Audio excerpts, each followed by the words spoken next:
ये है movie life. हर बात में छल्ला का नाम क्यों लेता है? तुझसे नहीं होगा क्या? और तुझसे नहीं होता है तो उसे हर जगह अपने साथ लेकर घूम। और ये है रियल लाइफ इंसिडेंट।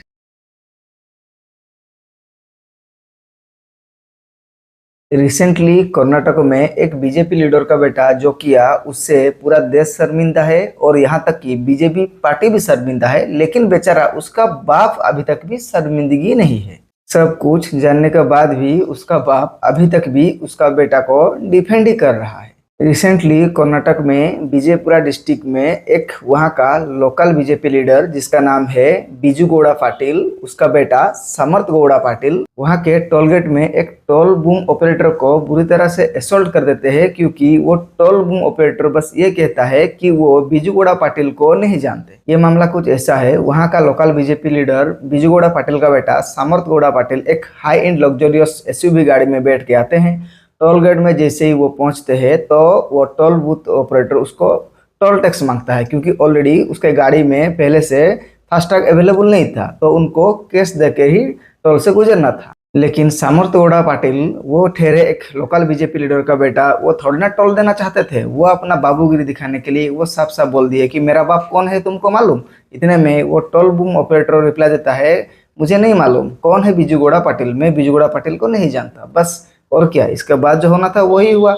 इतने में उसका बेटा का ईगो हर्ट हो गया, क्योंकि ऐसे टुच्चे पॉलिटिशियंस का बाकी और कुछ हर्ट हो ना हो, लेकिन सबसे पहले इनको ईगो हर्ट हो जाता है। इसलिए वो अपना गाड़ी से उतरते हैं और डायरेक्ट उसका केबिन में घुसते हैं और उसको बुरी तरह से असॉल्ट करना चालू कर देते हैं। जैसे ही ये फुटेज पूरा देश भर के सोशल मीडिया में वायरल हो जाता है तो इसके ऊपर बीजेपी भी अभी तक कोई ठीक से रिएक्शन नहीं दिया है। मतलब बीजेपी भी शर्मिंदा है और देश भर के लोग तो उसको बुरी तरह से ट्रोल कर रहे हैं, लेकिन इसके बावजूद भी उसका बाप कहाँ समझने वाला, वो अभी भी उसका बेटे को डिफेंड करता आ रहा है और ये कह रहा है कि बदतमीजी तो वो टोल का स्टाफ ही किया था। लेकिन सबको पता है कि एक्चुअली इस सिनेरियो में क्या होता है, वो टोल स्टाफ बदतमीजी चांस बहुत कम है।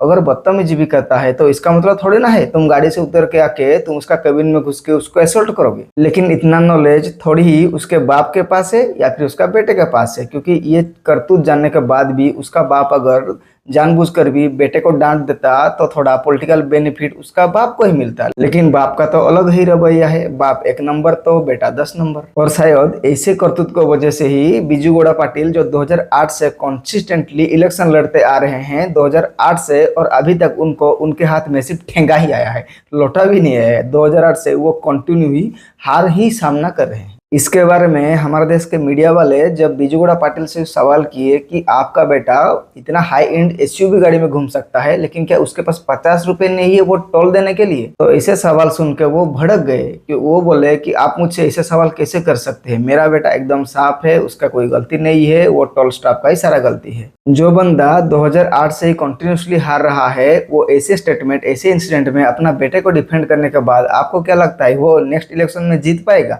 जितना तो दूर की बात है, शायद उसको पार्टी टिकट भी ना दे। इसीलिए एक नॉलेज पॉलिटिशियंस क्या करता है, कभी कभी वो अपना पॉलिटिकल बेनिफिट करने के लिए भी वो दिखावा के लिए से ही अपना बेटे को डांट भी देता है, लेकिन इतना नॉलेज शायद इसके पास नहीं है। ये इंसिडेंट हो जाने के बाद क्या क्या एक्शन हुआ, आप उसको समझने से आपको अल्टीमेटली ये समझ में आ जाएगा कि हमारे देश में किस तरह पॉलिटिक्स खेला जाता है। भले ही ये फुटेज पूरा देश भर के सोशल मीडिया में वायरल हो रहा है, लेकिन इसके बावजूद भी कोई भी केस नहीं बना, कोई भी अभी तक अरेस्ट नहीं बना, कोई भी चार्जशीट नहीं बना, क्योंकि अभी तक एक भी एफआईआर दर्ज नहीं हुआ। और कर्नाटका पुलिस का ये कहना है कि ये इंसिडेंट सो मोटो के अंदर नहीं आता, इसलिए वो विदाउट रिटन कंप्लेंट के कुछ भी एक्शन नहीं ले सकते। और शायद कर्नाटका पुलिस एक्चुअली में एक्शन लेना चाहता है, लेकिन बिना रिटन कंप्लेंट के वो कुछ भी नहीं कर सकता। और ऐसे भी कर्नाटक में बीजेपी गवर्नमेंट नहीं है, इसीलिए पॉलिटिकल बेनिफिट के लिए कर्नाटक गवर्नमेंट चाहेगा कि कैसे करके भी वो बीजेपी के 1-2 बंदा को उठाए, अरेस्ट करे, लेकिन बिना रिटन कंप्लेंट के ये पॉसिबल नहीं हो रहा है। इस चीज को भी कैसे मैनिपुलेट किया गया आप थोड़ा समझिए। टोल टैक्स किसके अंदर आता है? एनएचआई के अंदर आता है, national highway authority of India.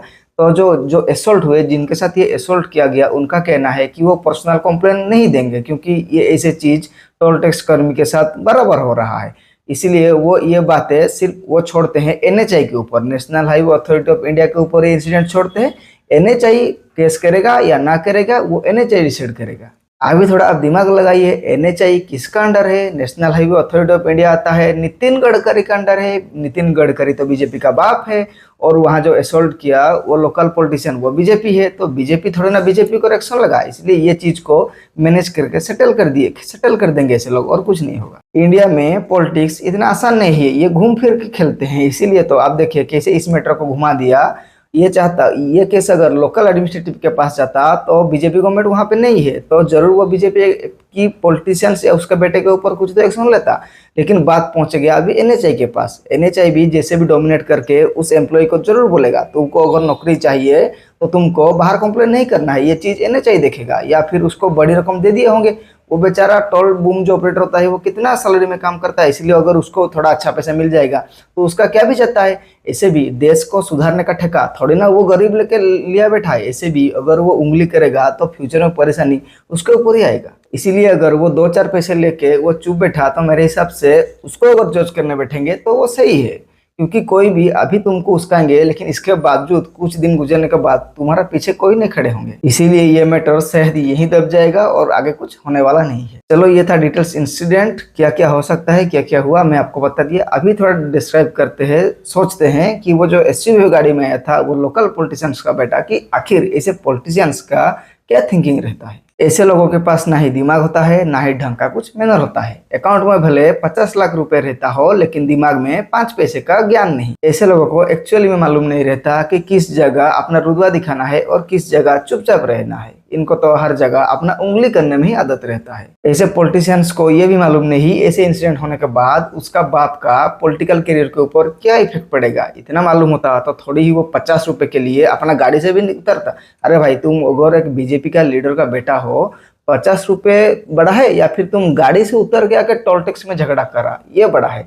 थोड़ा ही इतना नॉलेज है इनके पास नहीं ना, इसीलिए वो 50 रुपए कहाँ देंगे, इनको ईगो ही दिखाना है। और होपलेसली हमारे देश में ऐसे भी कुछ पॉलिटिशियंस है जो अपने बेटे को ठीक से जज नहीं कर पाते। उनको मोरल सेंस का बारे में पता ही नहीं होता, कौन सा चीज अच्छा है कौन सा चीज बुरा है, ऐसे पॉलिटिशियंस को पता भी नहीं होता। और एक चीज, गलत बुरा तो छोड़ो, सबसे पहले तो अपना पॉलिटिकल करियर के बारे में तो सोच लेते। इसीलिए ही 2008 के बाद लोटा लगे खड़े हैं नेताजी। और क्या, ऐसे बंदे का हिम्मत भी देखो, बाप 2008 से कंटिन्यू हार रहा है, इसके बावजूद भी स्टेट में उसका गवर्नमेंट नहीं है, दूसरा पार्टी का गवर्नमेंट है, इसके बावजूद भी उसका ओहदा देखो, रुतबा देखो।